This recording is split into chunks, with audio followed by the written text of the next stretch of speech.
So what am I here about today? I'm here about the greening of business, this huge trend, massive force moving through society. And I wanted to start with just a little bit of history.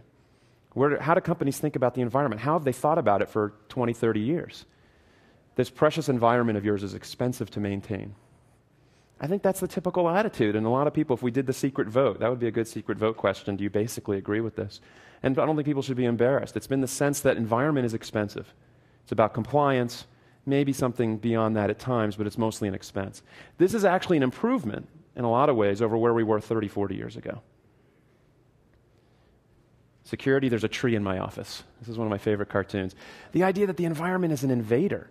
I mean, it really has nothing to do with business, and certainly has nothing to do with the upside and competitive advantage. But that's changing right now and changing fast. And change is a big theme of my talks and the work that I do. This is a quote from Charles Darwin, 150 years ago.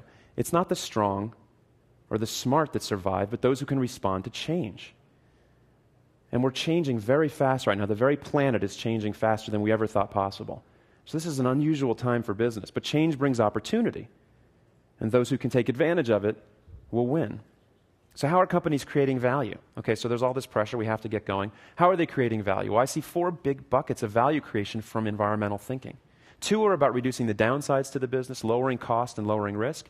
And 2 are the upside. This is where people are getting excited over the last year. Hey, there's revenues to be had. And there's intangible value, this brand value that's very hard to measure but is vital. I mean, for a lot of the people in this room, brand value is probably a big part of your total company value. Now, when people talk about innovation, as I said, as a theme, they usually are thinking about new products and revenues. You know, I actually believe that innovation is important to all 4 of these. That a company like 3M that has been cutting costs using eco-efficiency for 30 plus years, that's innovative, to keep finding ways to cut costs. So let me turn to the branding side. Now, this is my favorite story here is about Eco-Imagination. Everyone's seen these ads over the last couple years.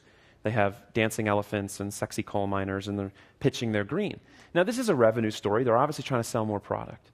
But why do I think of this as a brand story? Well, this is a typical kind of ad that they've run. And it shows a jet engine, okay? Now, let me show you a list of everybody who can buy a jet engine. This is all of them. Do you have your pens out? Did you get that? So you make a new jet engine, you call up Bob and Pierre, and you say, we've got a jet engine, it's better. Why do you need an ad in Time magazine? Why do you need a TV ad? The other thing they pitch is locomotive engines, which probably 4 people buy. You know, why? Well, it's for building the brand, so that when we go into Walmart and we're picking a CFL bulb off the shelf, we're going to pick the GE one. Because let's face it, brand building is about driving revenues, right? I mean, it's not building brand for the heck of it.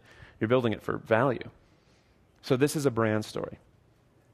The other thing that companies do that I find really fun is they set big targets, fun targets. Sometimes it's zero waste, which is not very sexy, but you get it. And then what Toyota did a couple years ago that I really liked, the president of Toyota said, we want to build a car that can get across the continental U.S. in 1 tank of gas. That's pretty visionary, right? You get it right away. Okay, I see. If you're an engineer, you can see what do you got to build. And it's pretty good because, you know, currently if I took my Prius from where I live in Connecticut, I'd get to about Columbus, Ohio.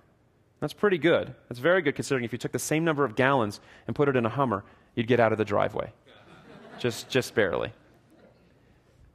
Now, is this a fad?